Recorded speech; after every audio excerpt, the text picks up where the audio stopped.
Hello, everyone. Looks like everybody's popped on. Wonderful, wonderful. Welcome. We are really excited to be able to do this session today.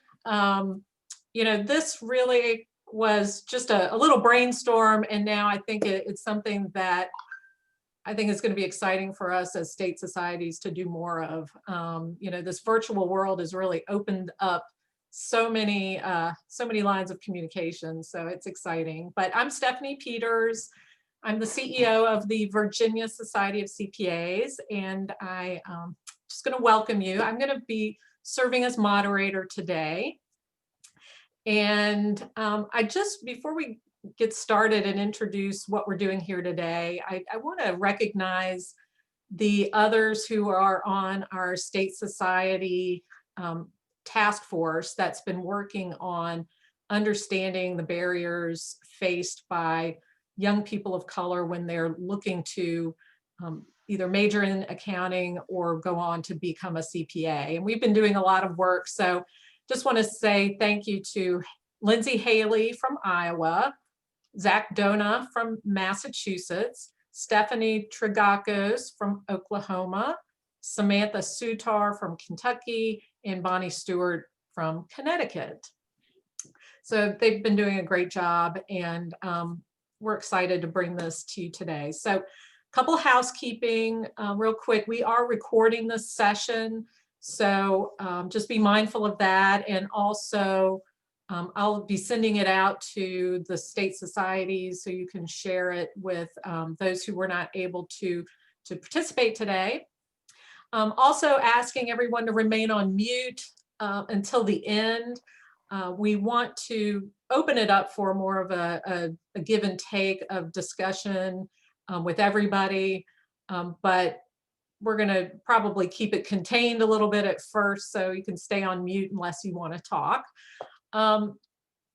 We do want to use the chat while we're going through this, so I can if questions pop up while we're talking, please go ahead and put them in the chat, and I will grab those and bring them into the discussion as we're going along. But at the end, I thought we would open it up, and since we're all here and can chat, we can do that towards the end. So our goal today is really to gain a greater understanding of what those barriers are that may be unique to persons of color and maybe preventing them from pursuing the CPA license. Our task force has been doing a lot of reading and just looking at data, and this is an ongoing activity I think we'll continue to do. But what we do want to is pull the information that we have and share it with the state societies so that we can be better focused with our resources, and also get better at collaborating on what those issues are that we can maybe make the biggest impact on. So it really is to educate ourselves and also to look at how we can do this better and collaborate more. So we are excited to have our panelists today, and they have really donated their time today to help us understand more, and we really are grateful for that. So our three panelists today are Rosie Asante from Iowa, Courtney Arrington from Virginia, and Cynthia Calderón from Connecticut. And we're going to start off and just let each of our panelists introduce themselves in a little more detail and kind of talk about their journey to become a CPA, and we'll get started that way. And I'm going to just go in that order and start with Rosie. If you can tell us a little bit about yourself. Okay, hello everyone. My name is Rosalyn Asante, and I am originally from Ghana. I migrated to the United States in 2004 to attend Drake University. So I came to Drake with a finance major, And I noticed that in the business school at Drake, a lot of my colleagues that I was in school with had double majors. And also as a prerequisite, all business majors were required to take accounting, 2 introductory accounting classes. So that was my introduction to accounting when I first came. I had no accounting background prior to coming to Drake. So that was my first introduction to accounting. And after the 2 introductory accounting classes, I decided, I want to add on accounting to my major. Now, currently, I work for a company, brokerage company called Marsh and McLennan Companies. We're headquartered in New York. We have a finance hub here in Iowa, in Urbandale. And I am currently in my 8th year with my company. I have held several roles in my time with the company. I've had some promotions as well. And I recently just switched to another team as well. So there's been a lot of movement since joining the company. And so 8 years in the company, I've had the opportunity to do different things. I'm in controllership, so it's more of a business and industry side of accounting. Also, I'm the caring chair for a business resource group at work called the Racial and Ethnic Diversity Business Resource Group. Also, this year, with everything that has been happening in the country, our company also set up a race and equity partnership group that is trying to focus on some of the issues that are faced with minorities within our company. Within this group, we also have subcommittees, and I'm part of the safe space conversations. And basically, we are tasked with trying to come up with program ideas that can help minority colleagues to come and share their grievances, that it will be a safe space for them to share. And then our responsibility is to carry that to upper management. So that's what currently I'm involved with. And I've been also involved with Iowa Society of CPAs. Not as active as I wish I could be now because I'm kind of busy, but I used to be quite active. So in a nutshell, that's what it is about me. And I am looking forward to sharing my thoughts and ideas. And I have a few ideas down that I think would be beneficial for this conversation. Wonderful. Thank you. Thank you. Courtney, I'll let you go next. Okay. Hello, everyone. My name is Courtney Arrington, and I am a CPA licensed here in Virginia. I am on a couple of different committees with the Virginia Society of CPAs. I actually started out in public accounting. So I worked for a company in Virginia, a mid-tier regional firm called Dixon Hughes Goodman.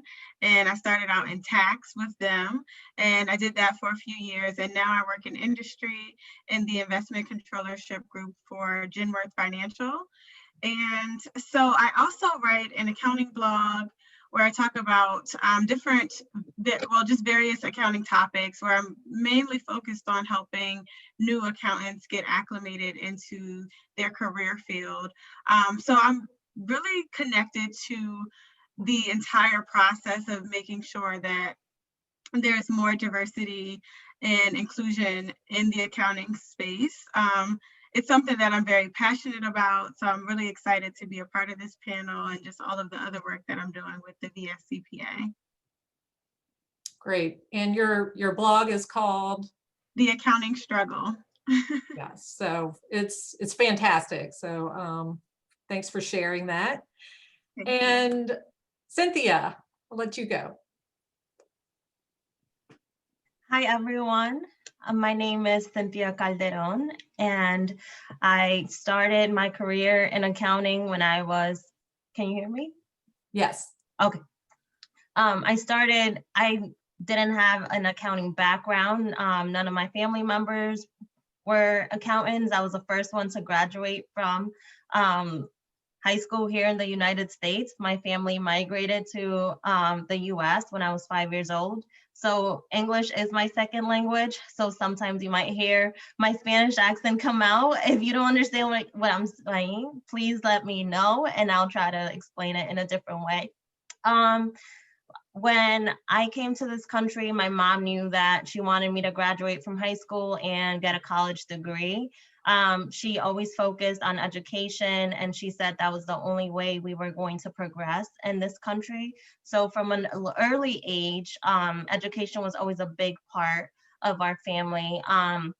So when I graduated from high school, I really didn't know what I wanted to do. So my mom sent me to Ecuador. My aunt has a big furniture business. She's very successful. And from her, I understood that accounting is a language of business. So maybe I should learn how to, I should learn something about accounting so I could run a profitable business like my aunt. So when I came back, I started in community college and I went and did business general.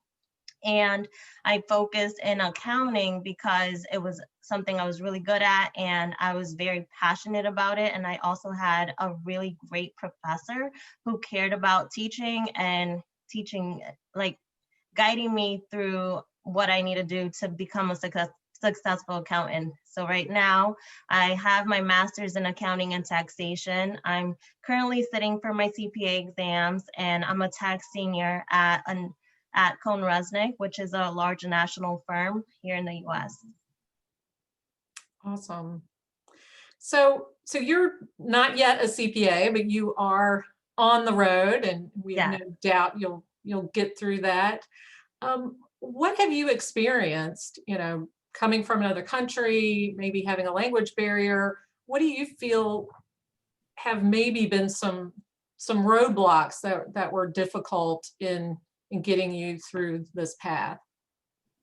I definitely think that my language barrier has been kind of, I always feel like I have to work twice as hard just because the CPA exams questions are already difficult, but when English is your second language, it's kind of like you have to read the question, process what it's saying, translate it, figure out what the correct answer is, and all that time that it takes me twice as long for a person that, English comes naturally for you. So I feel like that has caused me to fail my exams in the beginning because I wasn't sure what was causing it. But now that I think about it and I'm like, okay, I understand what the problem is.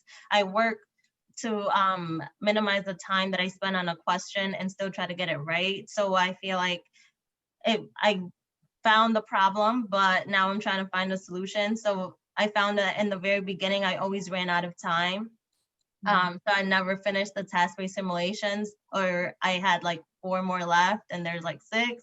So it was quite a problem. And now that I know the problem, I'm trying to work on it, and I passed reg and I'm gonna sit for audit next. So it's definitely a process, and it's not an impossible task, but it's something that I have to deal with. And in a way, I feel like, well, I know I'm not the only one struggling with this problem, and I'm sure that other people that English is their second language are facing this as well. So I try to just remember that they're doing it and they can do it, so I can do it too.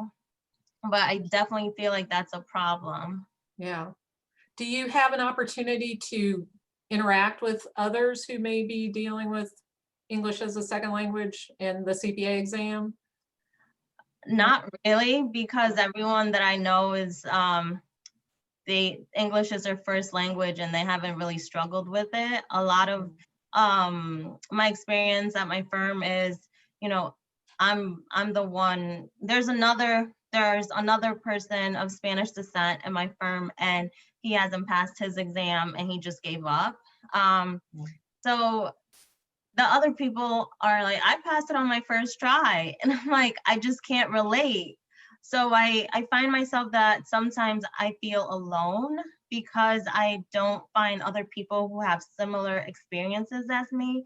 And that's okay because I'm used to it, just because of the way my life has unfolded. We migrated, and I had to learn a new language, and I was in a class where everyone spoke English and I didn't. So I'm used to having a different experience from other people, but it is difficult, especially when you're sitting for the CPA exam and your family members don't really understand how hard it is, and then your coworkers don't understand what you're struggling with. So I definitely feel like I have this task to speak about the struggle and try to educate everyone else. So maybe we can find a better support system. Right.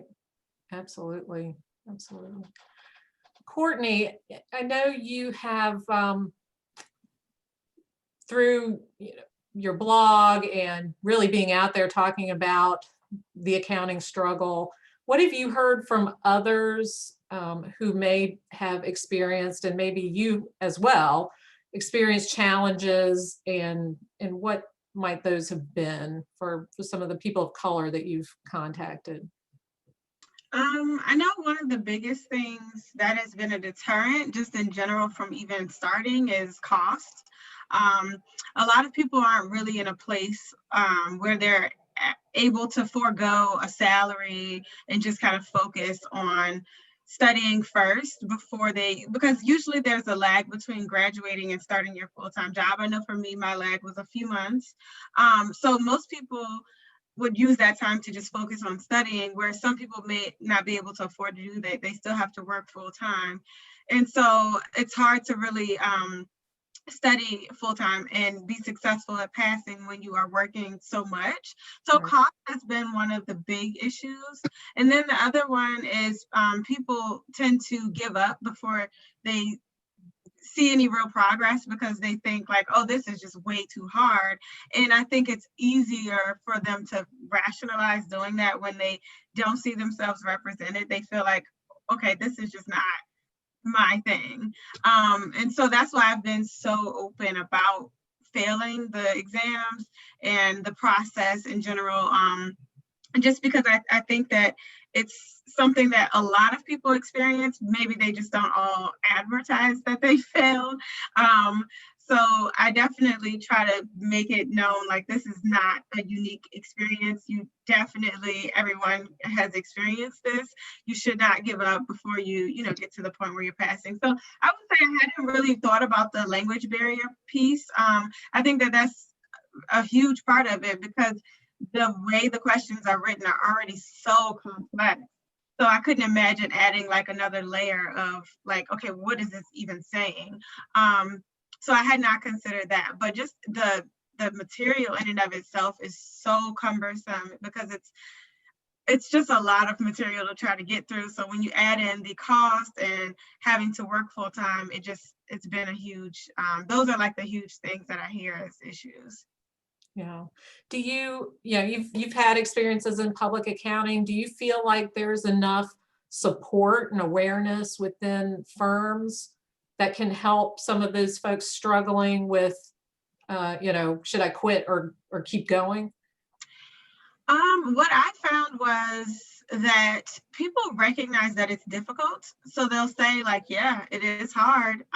So there's that, but I never really felt that there was like a specific plan of like, okay, how can we make sure you're able to be successful at this? I think it was just kind of like, well, other people are doing it, so why would you not be able to do it? I think that that's probably the thought.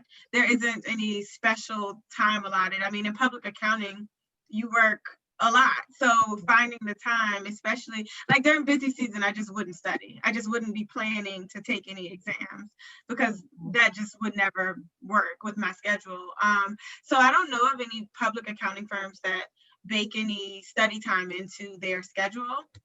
The support is they'll pay for your prep course, which is very helpful.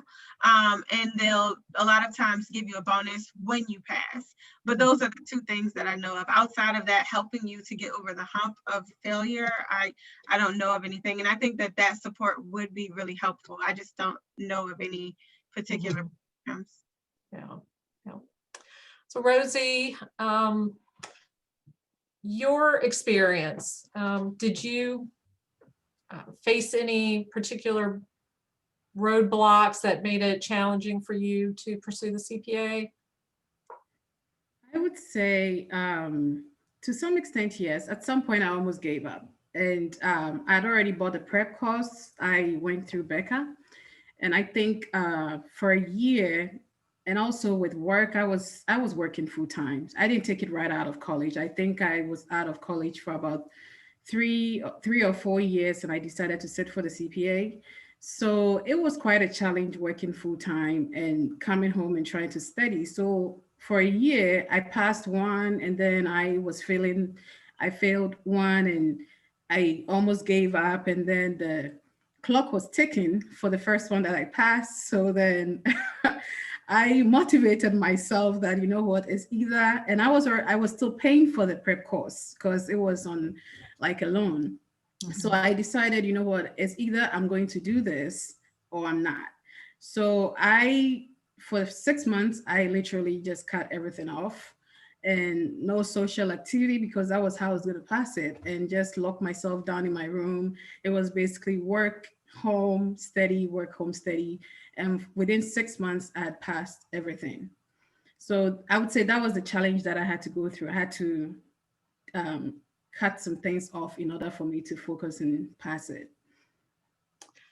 So in a lot of our research that we've done, it's an awareness is part of the barriers. Is many young people of color don't have an awareness that being a CPA or even accounting is an option. Cynthia, what are your thoughts along those lines? I know you got your kind of awareness came from an aunt who was in business and learning that accounting existed there and was very important. Do you think that is a barrier for some who don't have that kind of contact? Yes, if you can't see someone in a role that you see yourself, like how are you gonna grow up to do that? People normally follow whatever they see while they're growing up.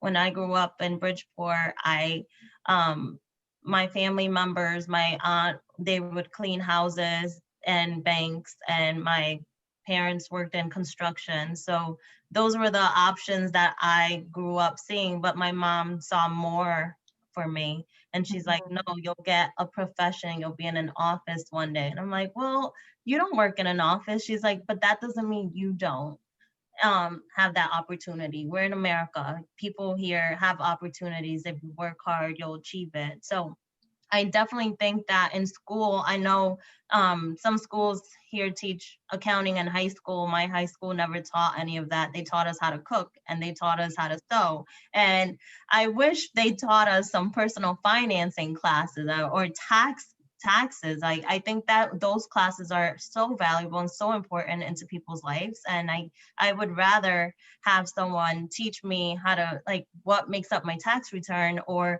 how to balance a checkbook or something like that, more practical that I can apply in life, than teaching me how to cook, because I was in cooking class and I burned everything for my group, and I knew cooking was not in the future for me. But I hear you there, definitely. My group didn't let me cook for the entire year. But I definitely think that if we have more representation, if we have someone go into high schools or colleges or early on, or elementary schools, like for I remember, was it career day? We had a firefighter come, we had a teacher come bring her I think it was like someone in finance, and we were like, wow, what do you do with that? And like, we asked so many questions, and it was an exposure to other careers that we normally didn't see. So I think that opened up my mind. And we had a lawyer come, and I was like, wow, she's so cool. Mom, she looks like me. And she's like, wow, that could be you one day. So I think that those are important things that we should promote. We should ask our members to volunteer for career day, to go into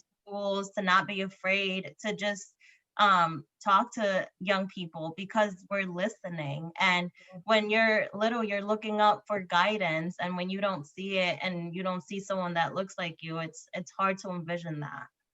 Right. So having people who look like you go in, you think is the key, versus someone who looks like me coming in and talking about accounting? Well, I think even if you can go into the classroom and talk, I think that's important, but I also think representation matters. And that's why I'm so thankful to the CTCPA for giving me a voice and valuing my opinion, because I think that so many people can benefit from my experience. I mean, we're all individuals, and diversity is, we're all, our life experiences, our education, everything, and not only like our skin color, but it's like we all have different experiences, and it's so important to talk about it. That's why I'm so open about talking how many times I failed an exam and I passed the exam, and then the parts expired and I'm still taking it because I'm not giving up. This is my dream, and I don't care how much money I have to throw into buying another review course. I'm gonna pass that exam at some point, and I believe it, and I'm working towards it. And I think it's important for me to convey that message because I don't want people giving up. Yeah. We have a comment and question on Harold Little on our, looks like he's from Kentucky. Minority students tend to study for the examination alone. I think he may be a professor. What are your thoughts about study groups? Do you agree with that statement? Do you think study groups would be valuable if we could coordinate that? Courtney?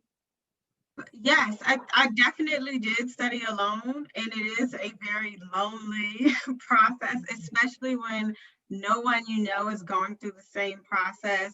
I've said this before. No one in my family worked in any type of professional services, and so growing up, I didn't have that either. So when I was going through college, and when I was studying for the CPA exam, the most my mom or whoever I would go to with like, oh my God, I failed, most they could do is say, I'm praying for you, or like, good luck, you're gonna do better. But there was no like advice that was valuable because they hadn't been through similar experiences. So it is a very lonely process, and I do feel like that's why a lot of people give up, is because they feel like it's them and they don't recognize that it's just kind of a part of the process.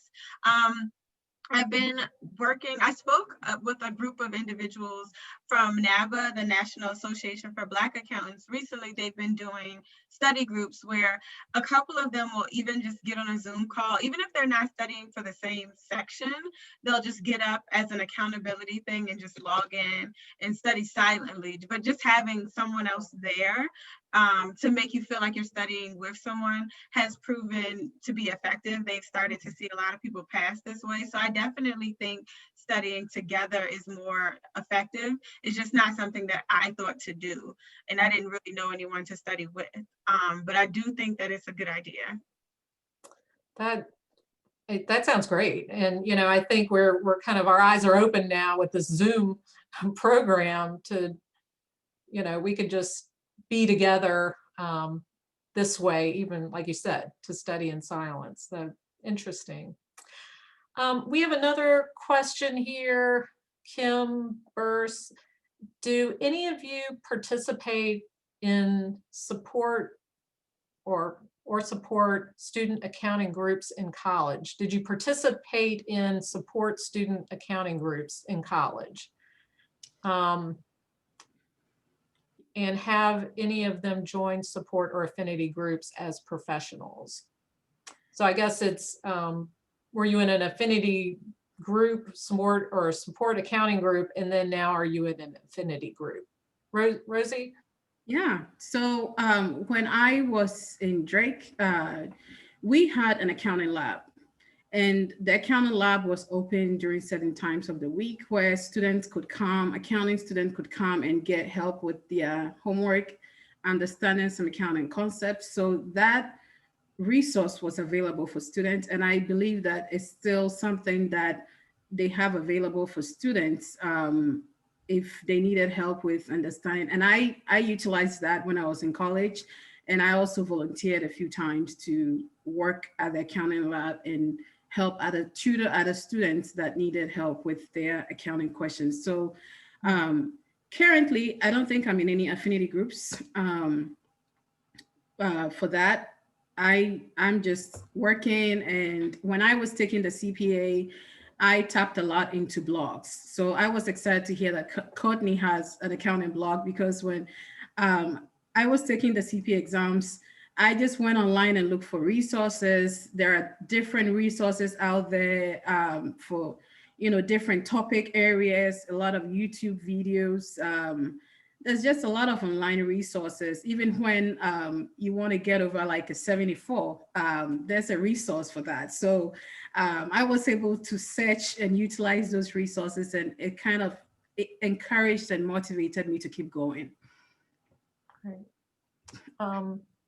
Courtney, I know you said you're in NABA, and do you want to talk a little bit about what you're doing there? So I was in NABA when I was in college, and that was really helpful. We would have lifting as we climb study sessions. So again, even if we weren't in the same class or studying for the same exam, it was still helpful to have the camaraderie and just kind of bounce ideas off each other. And then I joined as a professional member, and I've continued my professional membership with them ever since graduating college. And I'm on a couple of committees with NABA where I do like the conferences that we do each year. So I feel like it is very helpful to be a part of that group, because even if it's on one end, it's like networking is, that part of it is great, but it's also really nice to see the representation and the level of just everything that you can become and everything that you have the potential to be, and all of the different ways that you can like learn from other people, the mentorship. It's been amazing being a part of NABA. It really has. I feel like it's made a huge difference. When I was with Dixon Hughes Goodman, that was when I first started getting more involved with NABA, and that was how I was able to meet other people within the firm who were not in my office but still were a part of the firm. Is I would see them at NABA events, and we would kind of be able to meet each other there. So it's been great. It definitely makes a difference. Good. In some of the research that I know I did, there was a suggestion that maybe there was a negative impression about the CPA profession amongst people of color, that it just wasn't for them, is comments that I've heard in talking with, meaning it just, I had a colleague say, it's just not a profession for Black people. That's not at all the impression that one would get. Do you all think that's true? And is that something that we need to do a better job of kind of showcasing that it is for other people as well? Rosie, you look like you're smiling. Well, I have heard those stereotypes that you just talked about, because when I was in college, I would say I was one of the very few minorities in my class. And some of the perceptions out there that I did hear was, when you think of a CPA, you think of an old white male sitting in an office somewhere with a bunch of papers and doing like tax accounting. So that was the image that a lot of people had. So when you say you're doing accounting, it's almost like, okay, what do you want to do in future? Do you want to become everyone goes straight to, do you want to be a tax accountant? So a lot of people have that misconception that all accountants are tax accountants. And even with my family, when I say, oh, I'm a CPA, they're like, oh, can you do my taxes? And I'm like, okay, are you an auditor? I'm like, no, I work in business and industry. So there is some perceptions that needs to be broken down and explained. We need to help the young people. I would say focusing on the high school freshmen at least, because at that age, they've not already made a decision on what they want to do in college. So they're at an impressionable age where we can start educating them about the different career paths that you can take in accounting. It's not just tax accounting. it's also not about being good with numbers, but understanding the meaning behind the numbers. So there are a lot of great, brilliant young people who are good very analytical, have good analytical skills that accounting will be a very good fit for, but they just think in terms of, oh, it's just, good with numbers and I'm not good with numbers. And I mean, in this day and age, you don't even need the calculator. You do everything on a spreadsheet. So we need to start educating the young people that, times have changed and the perception needs to be polished up a bit. Yeah. Yeah, it's 100 years of a profession that we need to change and say, no, we're about the future. We're about technology. So, but absolutely something we need to be focused on.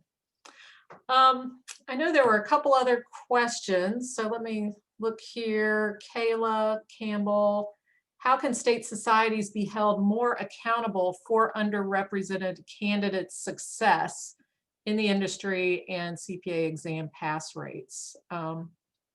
Any thoughts? I guess, how can state societies do more to help these candidates? It's this loneliness, this feeling that you're the only one not passing and giving up. Thoughts along that, Rosie? Yeah, I would say scholarships will be great for minorities. I have been part of a lot of like diversity and initiatives. And I think one of the big things that we need to keep in mind when we want to promote diversity is it's going to cost something. It's going to cost money. So we can't talk about these kind of initiatives without thinking that it's just going to happen without us putting money behind it. It's the same with my racial and ethnic diversity business resource group. We need money to have events, to get people to come, to talk about stuff, to educate them. So if we want to attract more minorities, I was fortunate to be working and paying my way through the CPA. Some people don't have the ability to do that. And I also had the support of my family. So if I look at some of my friends in the US who are from minority, who are minorities, they already have family members who are already struggling. So, and they also have a responsibility to support the family. So their income is not just for them, it's been divided up in different areas. So if state CPA societies can have like a scholarship fund where they can designate it towards minorities and help them maybe pay for an exam, pay for a study material, and also provide some kind of mentorship, someone to check in occasionally and say, hey, how are you doing? I had that in an informal way. That was family and friends. But if we can have that intentional support, I think some people will be motivated to say, look, I have an accountability partner who is watching out for my success. And so I need to keep going. Right. Other thoughts, Cynthia or Courtney, on how we can help candidates succeed? I think, oh, sorry. Go ahead, Courtney. Go ahead. I'll go after you. Okay. I was going to say, I think that those are really good suggestions. I think outside of that too, what would be helpful is if we had more, if we had more visibility or connection from the state societies while we're just freshly entering into the profession. I feel like my firm personally had a lot of a connection with the VSCPA. I think just because our firm was just really connected by some of the people who work there. But if it were not for that, I don't know that I would even really know about the VSCPA. I mean, I kind of had heard about it in college, but I feel like there's not, the emphasis seems to be more on professionals and helping people who are already CPAs and not necessarily on people who are entering into the profession and becoming CPAs. So I think if we could have more visibility or more outreach from the state societies, and mentorship program is huge, connecting people with mentors that make sense for them for where they are in their journey, I think that would be really helpful as well. Right, that's great feedback. Cynthia, go ahead. To add to what the panelists said was, I think that what would make a big difference is definitely scholarships. I think we're forgetting that pursuing an accounting degree versus any other degree in college is like 3 times the cost. I remember my cost accounting book was like $350, and then some of my other like the other students were like, wow, my book is like $80. What are you doing with a $350 book? And it was a book I rented for the semester. Wow. And I think that what made a big difference for me was that I applied to 20 scholarships each semester, and I probably got like 3. I was getting used to getting rejected like every day. And then those 3 scholarships came in and they paid my entire semester, and one of them paid my books. But it was just like, I had to think outside the box of how am I going to pay for this expensive career that I'm pursuing. I think that if it wasn't for the people that, like, I remember I went to a NABA event. They gave me a scholarship sponsored by KPMG, and KPMG paid my semester that year, and I was so thankful.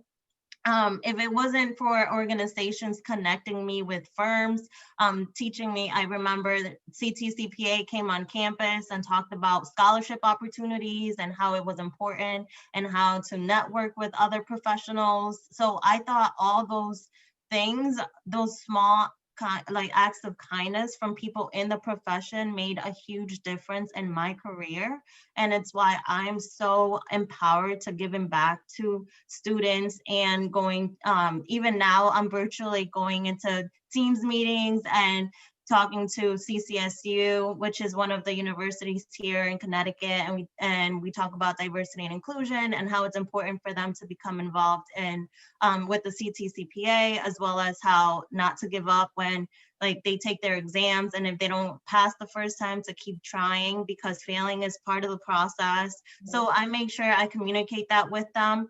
But then I now that I think about it, I haven't talked about the scholarship opportunities, but the CTCPA does offer scholarships, but then there's other scholarships outside of the CTCPA that I benefited from, like NABA, but we definitely have to talk about the cost of pursuing a accounting degree, which is definitely more than any other degree that I could think of.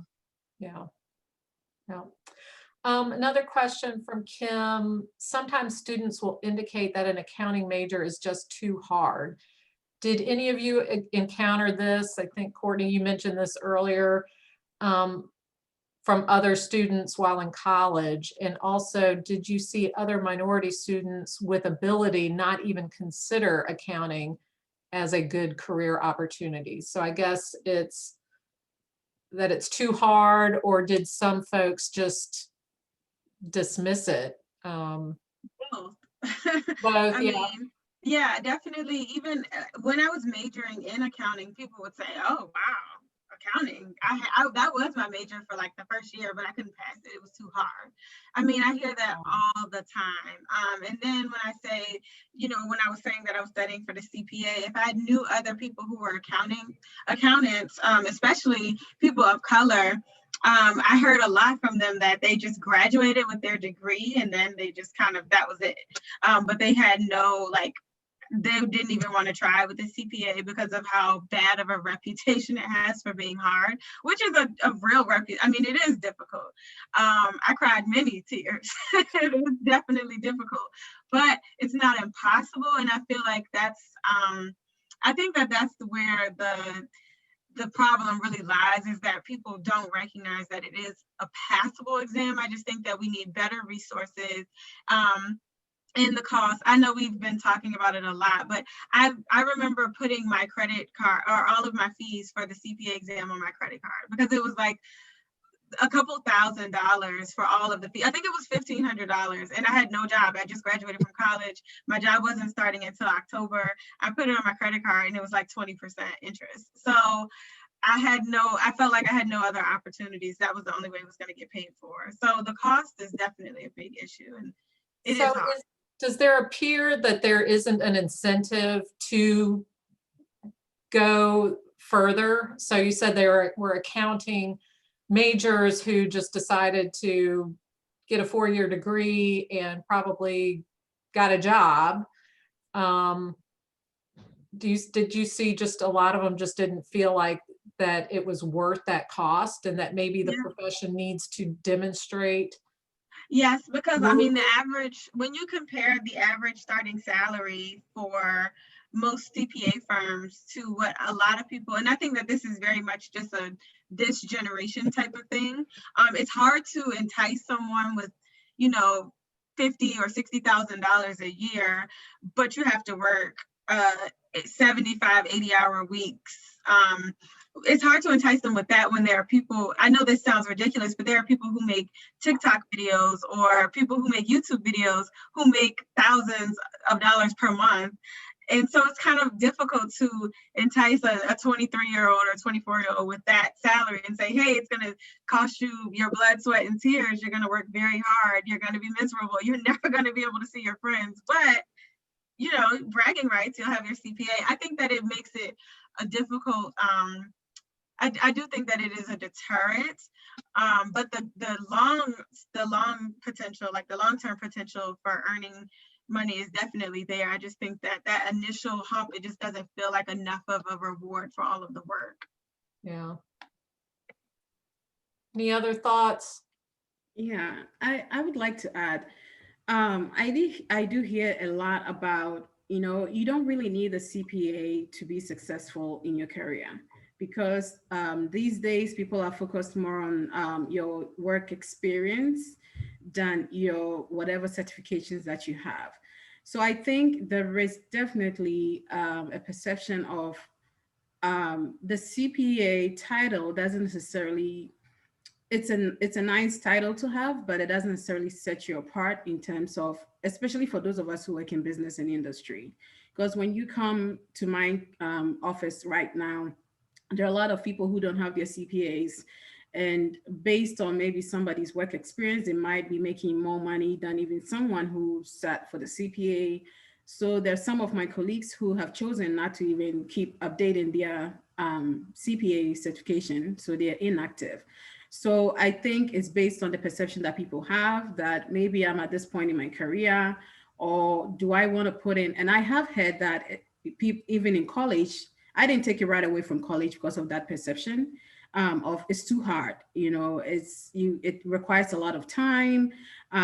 Just like what Courtney said, you wouldn't be able to have a social life, which I did go through that within that 6-month bracket that I decided to focus and take it. So it's a difficult exam. So I don't know how we're going to clear that perception off, because it is a hard exam. It's 4 different parts and it is what it is.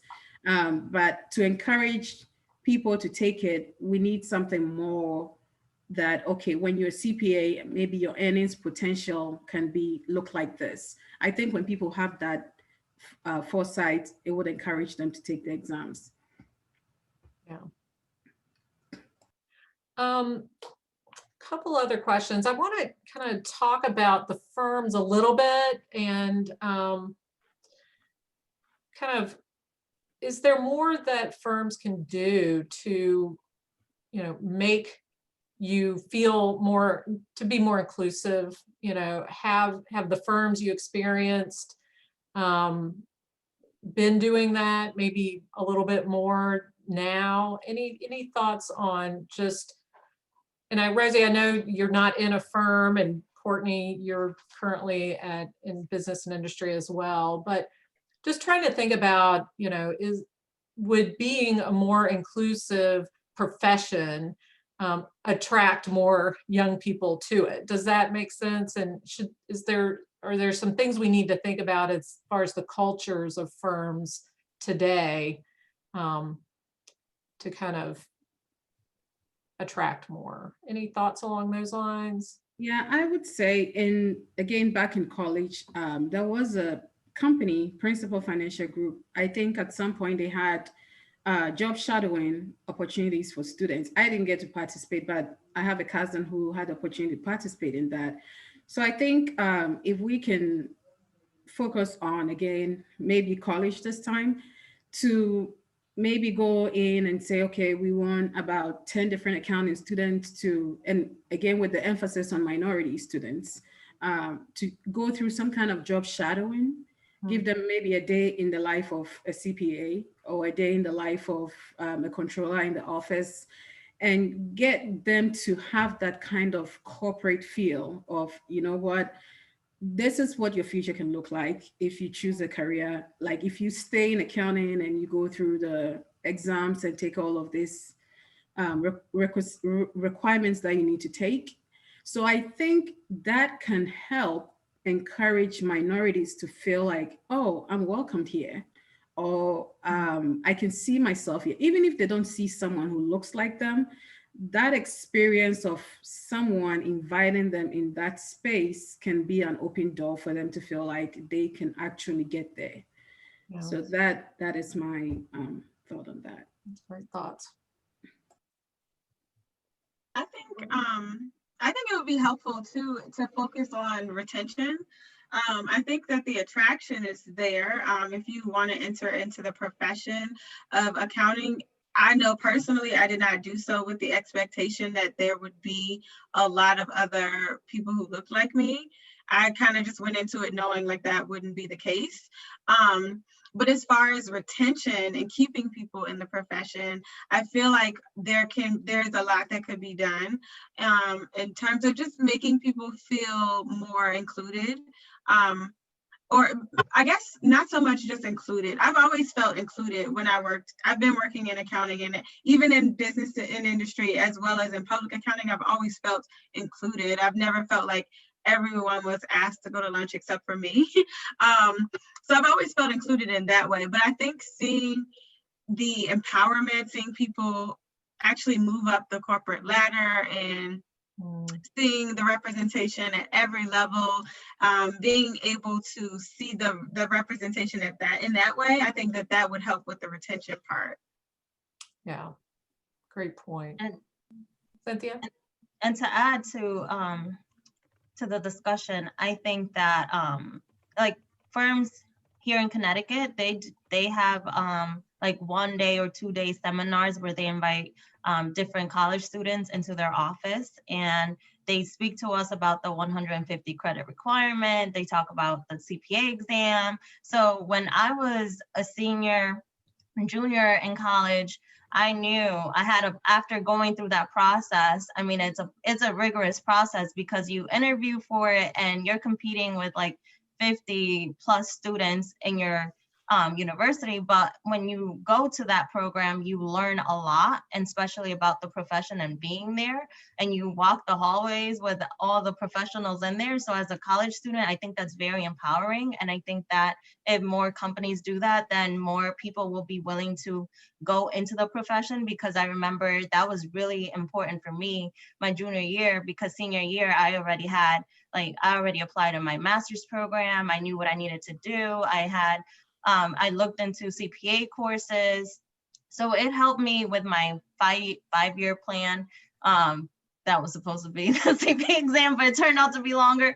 But I think that was really helpful. And I think for retention, I definitely see, I did my internship with Cone Resnick in 2016. And at the time, they were really focused on helping women climb up the corporate ladder. So they had a Women Can program where women in leadership positions already were mentoring women at the company. Even as an intern, I was able to attend one of their meetings, and we learned about communication and negotiation.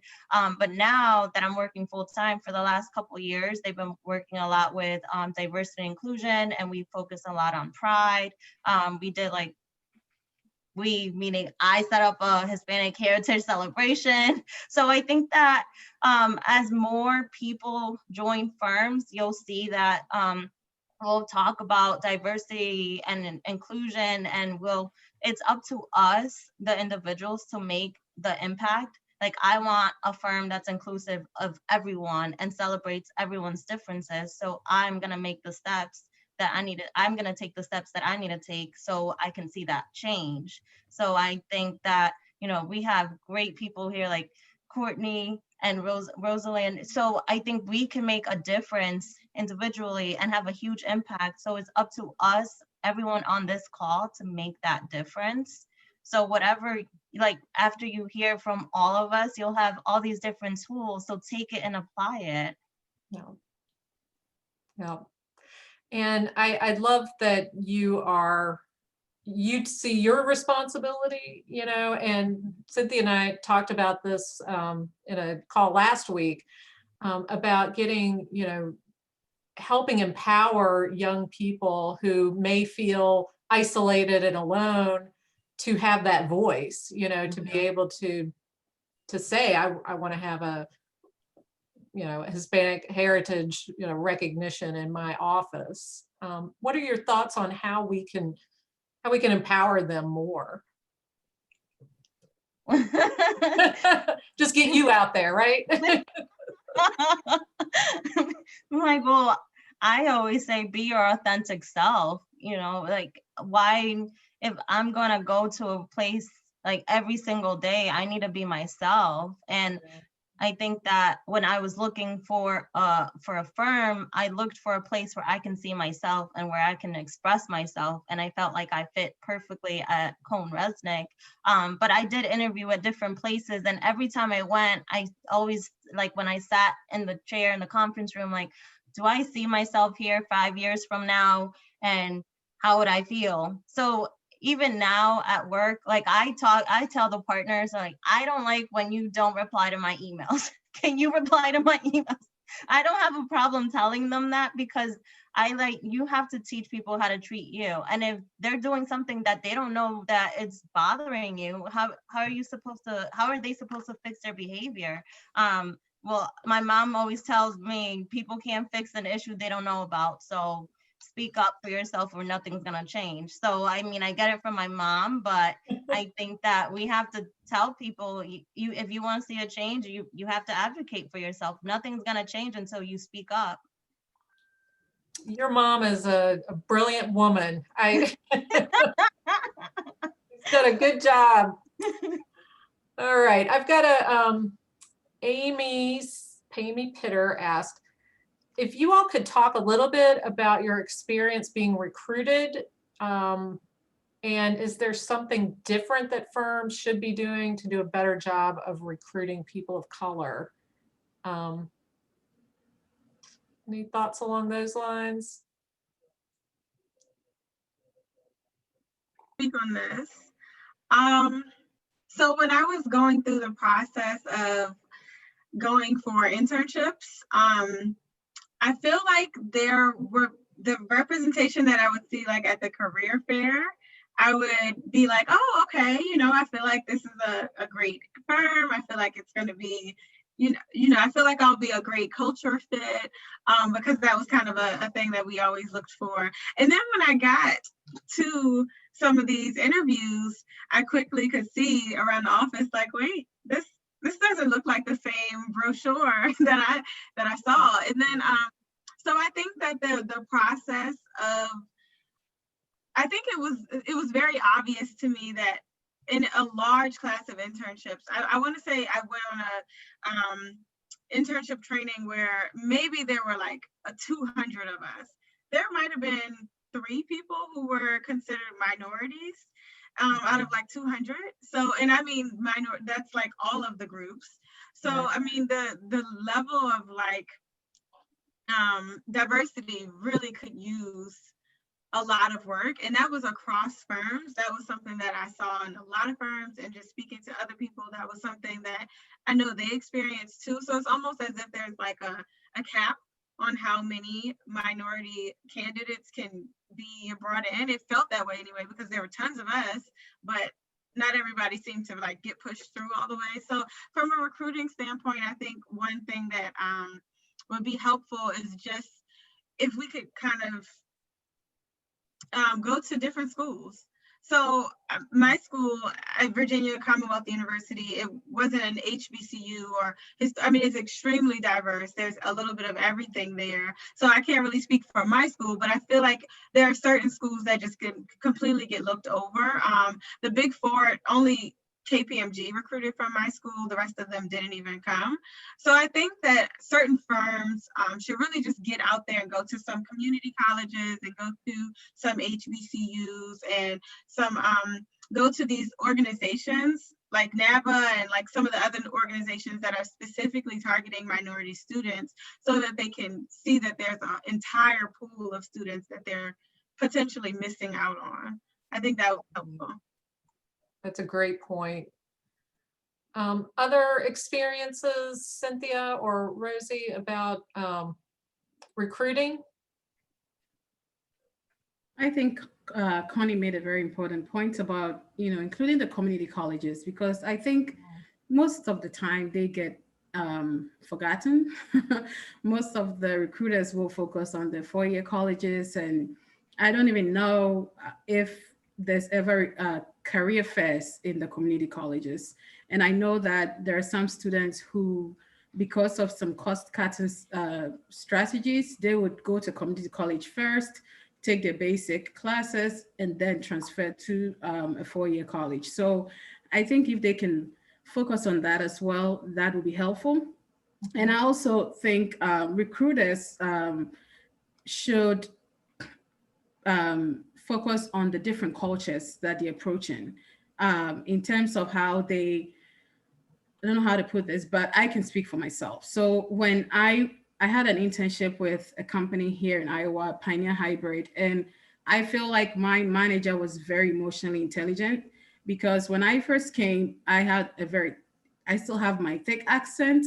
And, there are certain ways that I'd already been taught how to write. In Ghana, we use the English way of writing. Sometimes it can be very wordy and all that.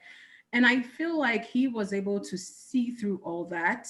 So when he even asked me to write a memo and I presented to him, he can see that, oh, I can see this is coming from a different culture. Can you break it down? Can you do this? But he didn't go ahead and judge and say, oh, because you didn't write it the way I perceived it should be written, then you don't know what you're doing. And I feel like sometimes after being in the work environment for a while, sometimes these kind of perception can cause us to cut people off before we even get opportunity to fully know them. So I think it'll be helpful to be aware that as we go out there recruiting, we're approaching, yes, we have like a business setting and all that, but we're also approaching different cultures. Some people may have different way of saying things. The fact that they may address things a certain way doesn't mean that they're not professional.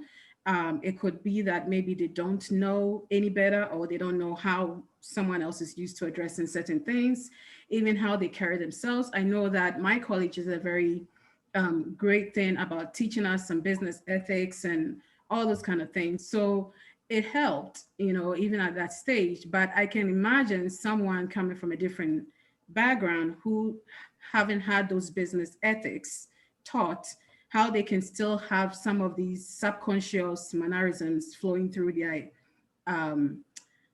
their conversations. And I don't know what filters are going on with the recruiter who is doing the interviews. Because Courtney said that there were a lot of minorities at the fair that she went to, but only a few slipped through. So I'm wondering what kind of blinders were there that didn't cause most of these people to come through based on the perceptions of the people at the fair. Absolutely. It sounds like just a cultural awareness, kind of training, in addition to, I know a lot of us are doing a lot of unconscious bias training. But just really, that's a great point, Rosie, about, just what are our filters and how do we keep those in check, in so many ways. Great. Let's see, we've got some other questions. Cindy Adams posted a TikTok about an accountant, so y'all will have to check that out. How can state societies help change the perception of what it takes and the long-term benefits each step of the journey to obtain the CPA certificate? Cost of books while in college, additional hours needed, the cost of study courses and exams. Any thoughts on how to make it you know, really something that more people would find worth that investment. Any further thoughts on that?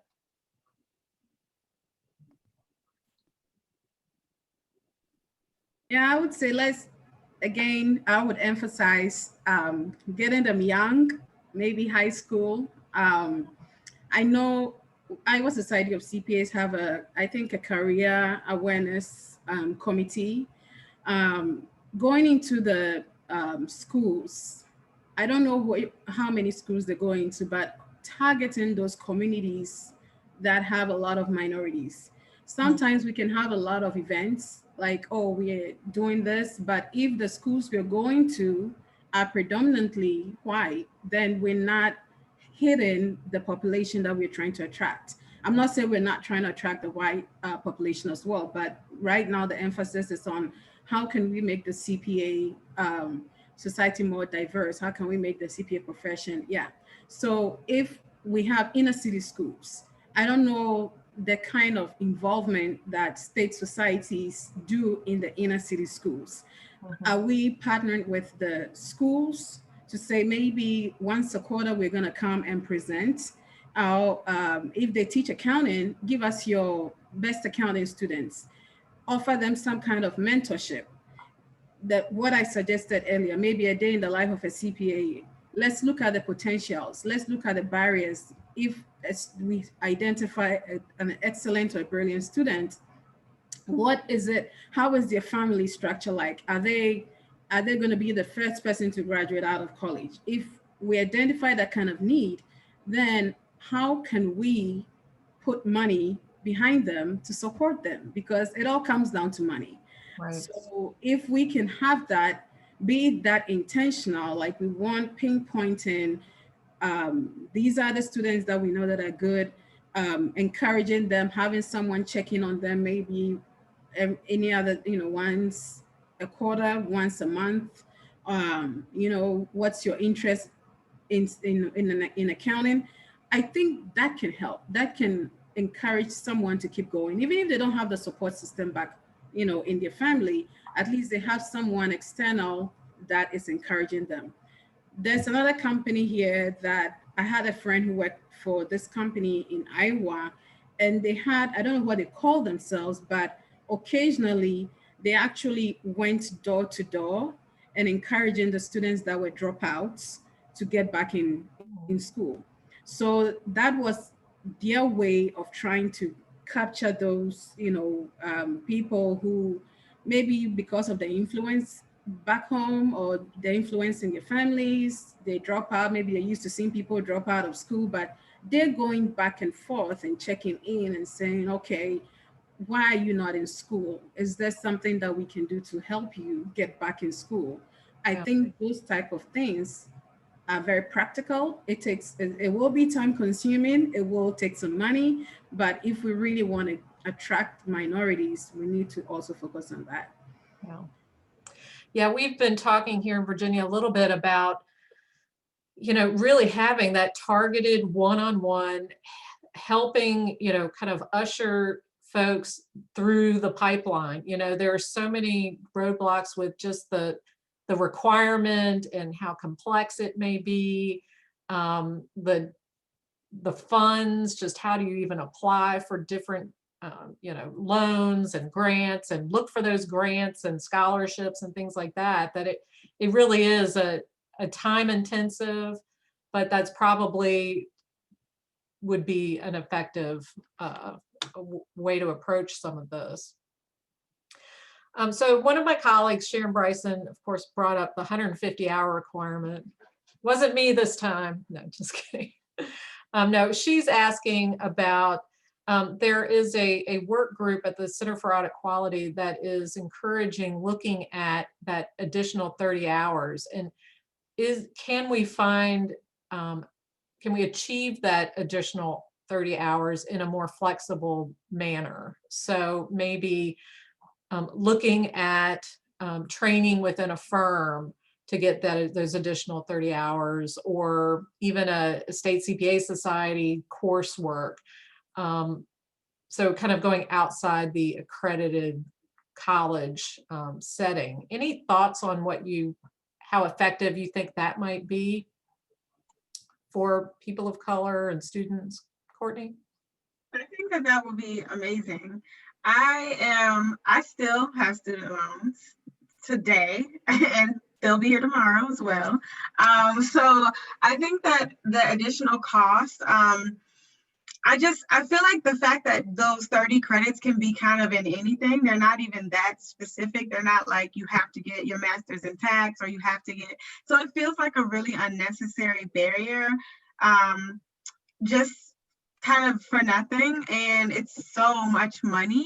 I think that if it was something, if I had not spent that 30 hours on additional college courses, and I had actually spent it doing like a case study work or something on the job, that would have really helped me to have a smoother transition, I think, once I entered into the profession.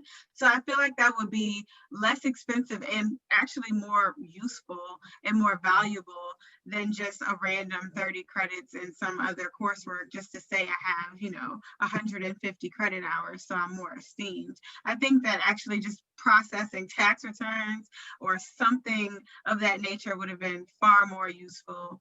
And I think that's a really good idea. We should definitely push for that. All right. Any other thoughts on? Yes, I absolutely agree. I think that extra 30 hours, we might have more people willing to at least sit for the exams right out of school if they don't have to think about the extra 30. And I know most people would say, well, if I'm going to get an extra 30, I might as well get a master's degree or get it. And then it prolongs the time that it takes for you to sit for the exams. And maybe by the time you're done with your master's, you don't really feel like studying anymore. So you'll end up taking the exams. So Yeah, good point. I mean, I'm a mix. I mean, I got my master's because of the 150, but a lot of firms have that 150 credit requirement in order to start. So I felt like I had to, but I also feel because I have my master's, it opens up so many more opportunities for me. So when students ask me, do you think it's better to have that one, like get those extra credits in a master's or just take additional college credit courses? Like, I understand that, college is expensive and the cost of student loans it's a lot. So I'm torn because I love school, so I could be in school all my life and I'll be happy. But I know some other people are not like that. So I do see that if you can get those extra credits by getting work experience and doing other things that are more useful for your profession, I think that's useful and helpful for an individual, and you don't have to incur additional debt, because I know that is something that's really hurting my generation, because we have so much debt from undergrad and then on top of that grad school and a CPA exam. So it's just like the cost continues and continues and continues. So I understand why people say, getting a CPA exam, getting my CPA license is not that important to me, because I can go work in private and do pretty good and have a better work-life balance than being in public and having that CPA requirement. So I see both sides. Yeah, it's definitely a tough one. I'm encouraged by the conversation, so we'll see where that goes. Is there anything, we've been talking a lot about what state societies should do. Is there anything that we should not do, or as a profession should not do, when trying to attract young students of color into the profession?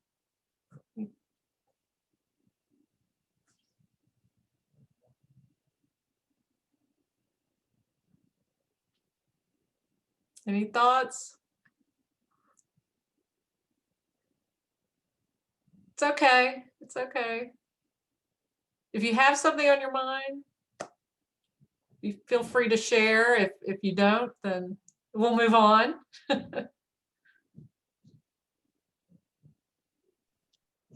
I honestly can tell you, I'm an open book, and I can't think of anything that, anyone could say to me that would offend me. I would say I don't want to feel like I'm being singled out. I would say, like, you know, like I want to feel like the way you talk to me is how you would talk and treat everyone else. I think that's one thing that I want everyone to, you know, take away from this. I don't know. I just remember when I was in college, everyone heard back from a college recruiter and I was the only one who didn't. And I felt so like bad because I'm like, everyone else heard back and I didn't. And I felt, you know, weird. But then, I mean, I think a year later, I reached out to the recruiter was on campus and I'm like, I was the only one who didn't hear back. And that really hurt my feelings. And she's like, I'm so sorry. It was not my intention. So I think that it's okay to have good intentions and, you know, we're all humans and we all make mistakes. Just, you know, be mindful, I would say, and treat everyone the same. And, you know, and if someone does feel offended, they'll let you know. Great. Well, I think it's good that at least the state societies are making a conscious effort to address, we have few minorities and what can we do to make it better? So I think that is a good thing. It wouldn't have been good if they were not thinking about that. So it's good that at least we're having these conversations and trying to attract more minorities into the profession. Yeah. Thank you. All right. Yep. To that, now that I'm thinking about it, I think that one thing to maybe not do, that I think sometimes companies can fall into this, is to have some sort of diversity and inclusion initiative just for the sake of having one or saying that you have one, and then not have any real drive behind it or any real intention behind it. I think that it's better to just not have one if it's going to be kind of just for fluff or cosmetic. I think that it's better to have one that's more substantial, that has real intention behind it. So that would be one thing to maybe not do, is to just have it up there just because it sounds good or looks good. Yeah, that makes a lot of sense. All right, a couple more questions, and I'm gonna, if anybody has any questions for the group, I want to go ahead and open it up, and I'm going to remove the spotlights on my folks here so we can see everybody. Let me remove my own. So if we go into gallery view, should see everybody. Hey, I want to hear from you guys. There are a lot of familiar faces. Any thoughts from the group? We've got about 10 minutes and we want to wrap things up, but I just want to see if anyone else on my task force has any comments or just thoughts or further questions you'd like to share. I guess I can start. Stephanie, can you hear me? Oh, I see you. Ann Hagan, Same. one of my members.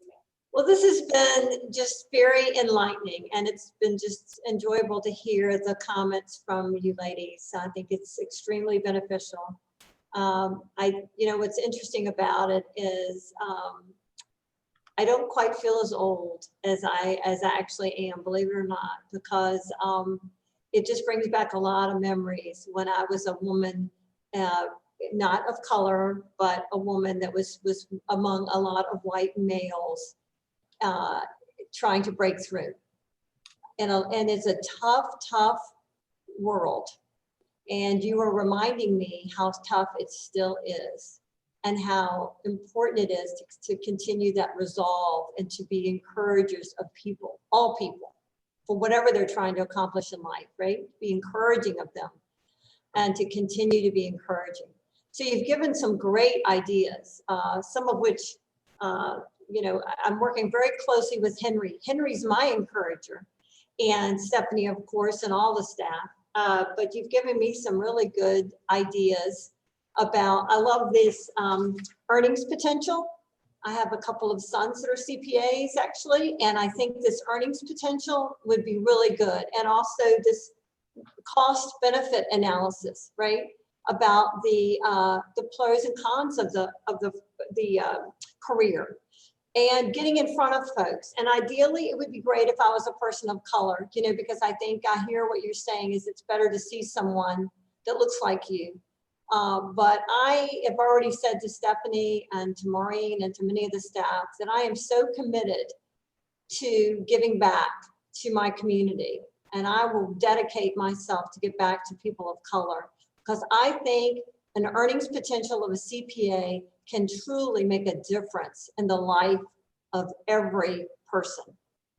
You know, whatever color, gender, it's just, I know it's going to make a huge difference in your life. So to those of you who Cynthia, who's having passed, don't you dare give up. You know, plenty of people just like you pass this exam every day, and by golly, you're going to be next. So it is great, and you can't have enough initials behind your name. So don't give up, and you girls are inspiring. You ladies are inspiring. Right. Steph, I have a couple of comments and questions. I want to echo what Ann said, thanking you ladies so much. I mean, your insights and your personal experience has been super valuable. One thing you brought up that's something we struggle with is the idea of mentoring. So a couple of points on that if you could address. One is we never have trouble finding mentors, but we always have trouble finding mentees. So if you could talk a little bit about how you think we might present a mentoring program that would encourage mentees to want to take part. One thing we've thought of is tying it to a scholarship, but if there are other ideas, that would be great. And the other is, you know, we talked about this with recruiting and a couple of other things. How important is it that that mentor be a person of color? Just given where the profession is today, if we want to corral a bunch of mentors, some will be white. So if you guys could maybe address those questions, that would be super helpful. And thank you again. I think personally, when I first started, I could have really used a mentor. That's something that I feel like if I had to do it again, I would seek out a mentor right away. Just having someone who is not someone who's like an unofficial. You don't report to them, but there's someone who's also in the profession. Maybe you don't work at the same company, but just having that camaraderie and that connection. It wouldn't be imperative that they be a Black person for me, since I'm Black, but I think that definitely would make a difference, and it helps. You don't really realize how much the representation part helps until you see it and you're like, oh, wow. I remember the first time I heard Kimberly Ellison Taylor speak, and I was like, oh my God, this woman is the most impressive person I've ever met in my life. And the fact that she was Black was just like so inspiring. Just seeing all of what she had accomplished, because she's pretty young. So for all that she accomplished, being a woman and being Black I just thought it was so impressive, and it was very inspiring. So it does help. The representation part of it does help, but it's not something that's a requirement. I think that it would be helpful if there was some other connection, though, some other point of connection. So whether that be having another woman be my mentor, or someone who's around my same age, or who has been kind of along the same journey as me. I was a non-traditional student, so maybe someone who has had an experience that was similar. I think that those things would really be helpful. So I definitely would take that up if I had the chance to do it again. Got a couple people with their hands raised. Dawn Troop, I'll let you, and then Kayla Campbell. Hi, my name is Dawn Troop. I'm a staff member at the New York State Society, and I work specifically on the career opportunities in the accounting profession program, which is a specific outreach through our philanthropic arm that works with underrepresented students across New York State. And with that, I mean, a lot of the things that you spoke about today has been very, the things I've been seeing in the field, like reaching out to students and obviously New York, we have upstate and downstate, where diversity is fairly skewed between the two regions. And a lot of the times where you're saying, if you're not going to schools where sorry, my dog is also here, so. So a lot of the things that you're saying about the outreach, right, and making sure we're finding, but I totally agree with you. It's also having people who are doing that outreach knowing you have to look, even though you might be upstate, there are people of color that are there, and same with downstate.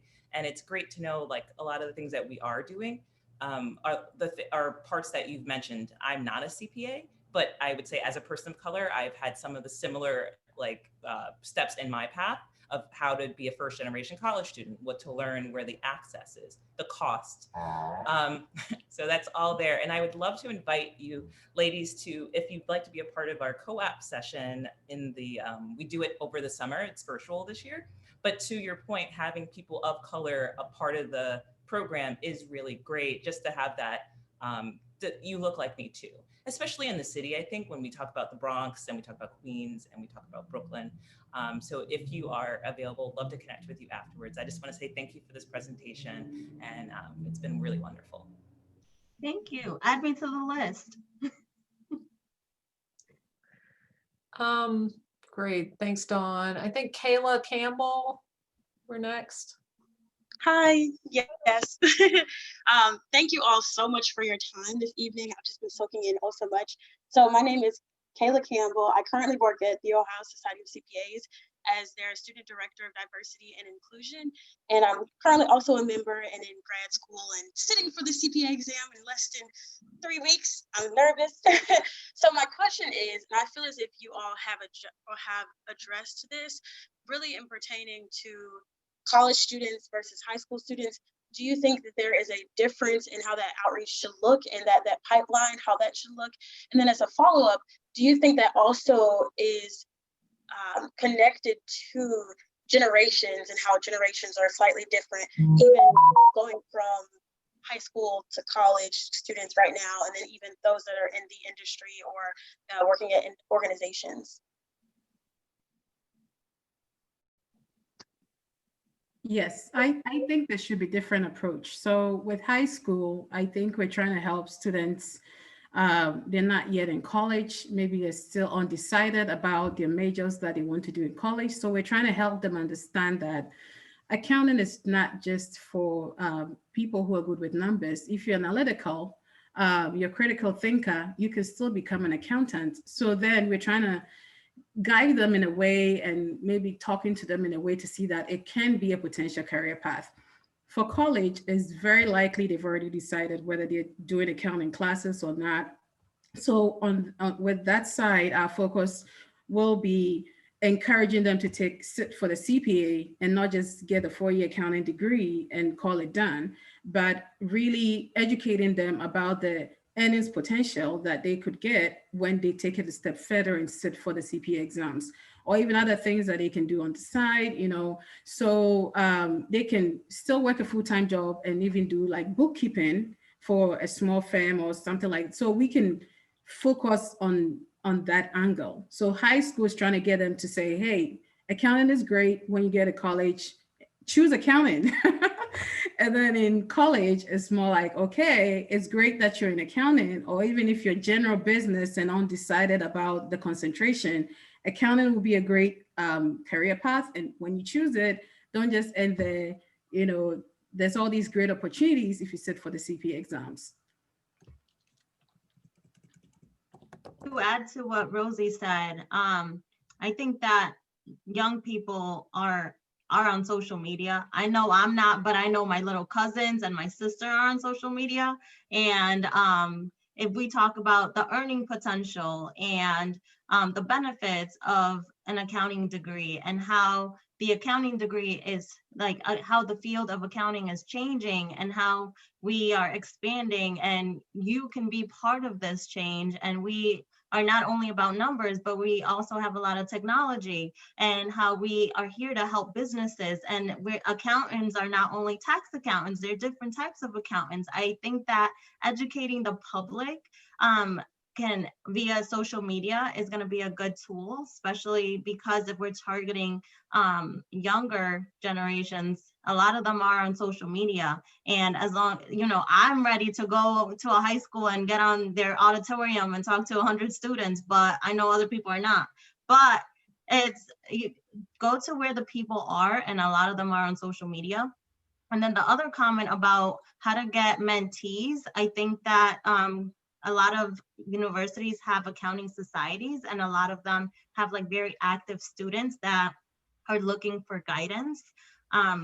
Or talk to someone in the accounting faculty. They'll be able to point out some students that they think would really benefit from having a mentor. I know I had a really great mentor at like all throughout my college career, and even at my job now, I have a good mentor. He motivates me and keeps me focused. And I remember when I got a 74 on BC and I was like, I am done. He's like, no, you keep going. So I think that having a mentor is so important. And I'm the living proof of it. So I see the benefits. Awesome. Tiffany Crosby. Yes. I think what I really wanted to say was, well, one, I do appreciate everyone's on here. What I was struck by, and so I'll put this out there because I think it's a challenge to all of us who have agreed to work on this issue, is that a lot of the comments that were shared about some of the loneliness of the CPA path, of trying to study for it, prepare for it, not having those examples, role models, various other things, are comments that I would have made in 88 when I graduated high school and went to major in accounting, in 92 when I sat for the CPA exam, right? And you know, throughout my whole career in accounting and all of those things. So to me, what that says is we are 26 to 30 years removed from that, and we're still at the same place. So what are we going to do over the next year to a year and two, right? It may take more than a year, but what are we really going to do differently so 20 years from now, we're not still having the same conversation? I think that's a good point. So a question I would like to ask, and this is Bonnie from Connecticut, is what one thing do you think is the most important thing for those of us that are trying to encourage more minorities to enter the profession, to try to reduce some of those barriers? What's the one most important thing that we could do? You've mentioned a number of things. What is the number one?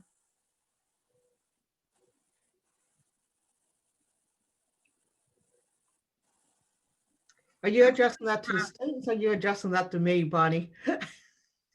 I was doing it to the panel, but you're more than welcome to. Okay. Courtney, go ahead. It's hard to say that there's one thing that is a higher priority than other things, because I feel like all of them are really, really important. I think that one of the things that I think would make the biggest impact is, as far as addressing the loneliness and I feel like I'm the only one who's going through this. I feel like representation has to be the biggest part of it. I mean, we can get scholarships, we can find funding elsewhere.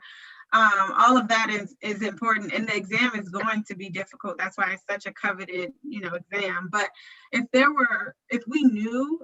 were able to see more people who were along this journey, and we were able to be connected to them while we're actually on the journey, I do think that would make a big difference. I knew that there were other people who were studying for the CPA exam, but I didn't know how to reach out and touch them. I knew that they existed and they were out there, and that's why I started my blog, where I started talking about, oh my gosh, this is so hard, I'm failing, I don't know what to do. But I didn't necessarily know a real resource that I could reach to and say, I need help in these areas, let's study together, that kind of thing. I didn't have a whole lot of that that I could think of. I think that would make the biggest difference. Thank you. Cynthia, did you have? Yeah. So for me, I think the biggest thing that we can do now is going to talk to people, to students, middle school, high school, college students, and telling them about the benefits of having an accounting degree. I think in community college, people don't really talk about it.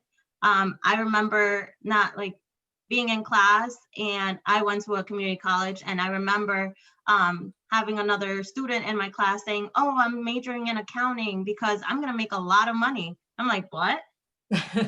I'm like, business general, what are you talking about? He's like, "Yeah, I'm gonna make a lot of money." And I was like, "Oh, okay." And then I started taking my accounting course, and I asked my professor, Professor DePietro, which I will forever thank. And I'm like, "How do I become like you? Like, would I make a lot of money?" And he's like, "Cynthia, this is the greatest career. It's so stable. We always have a job, and you'll find a job anywhere. You get your CPA license and the world is yours." So I think it's so important for us to talk about the benefits of a career in accounting and the money, the potential earning, the earning potential that comes with it. Because honestly, when you're in college, you're thinking about what, like, I'm making this investment, what is it going to turn out for me at the end? Great. Rosie, do you have any final thoughts on the one thing we could focus on? I agree. Excuse me. It's hard to pinpoint one thing. I think everything else, because it depends on whoever you come across, and they might be at a different point of need. Maybe someone might be in high school, college, they all have a different need at that time and a different way to approach it. So for me, I think it's great that state societies are talking about this, and hopefully through their career awareness committees, they can be more targeted to inner city schools as well, have mentors for these students. Currently, I think that if we really want to make any impact within the next 10, maybe next couple of years, we need to hit them at the middle school, high school level, because those who are in college are already in college. So if anything needs to be done, any resources needs to be put in this, we need to focus on that, so that within the next, if we're able to pinpoint, let's say 10 students within and walk them through to college and see them through to see that they graduate, giving them mentors during all these phases, then we can really quantify the impact that we've made, that, okay, we were able to at least capture the attention of 10 high school, middle school or high school students. In 2 years, they went to college and did accounting. And then after they graduated, they, through all these mentorship, it has to be an ongoing relationship. And I think one other big thing, I was fortunate to have mentors in my life, in my career, even becoming a CPA. And I think one thing that is key is people can easily see the difference between just doing this for the point or really caring about them. There are people who would call, they make time. So whoever we put in front of the face of the society to be the mentor, they need to understand that they have a responsibility not to change that image. Because if anyone, let's say the students see anything fishy as saying, "Oh, maybe they don't really care, they called today, they didn't call last month," it might discourage them and think they really don't care, and not take it seriously. So it has to be very, very intentional, and whoever steps up to do that needs to understand the level of responsibility that is coming with. Yeah, absolutely. Well said. Well, we have gone a little bit over time, but I think well worth it. And I think we could talk for a long time, but I don't want to take up too much more of our panelists' time. They've been so gracious in talking with us, and I want to thank you all for your honesty, being so forthright. We really appreciate your sharing your thoughts and your journey and your just all of your input with us today. So thank you, Rosalind, Cynthia, and Courtney.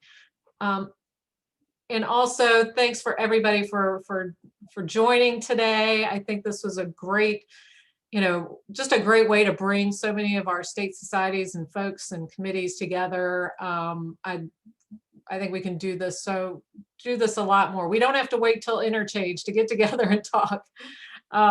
So thank you all. I'm going to just wrap it up right now, and there is a recording. We will be sending the recording out to everybody to share with your teams. And if you need anything, please don't hesitate to let me know. So thank you all. Gonna wrap it up.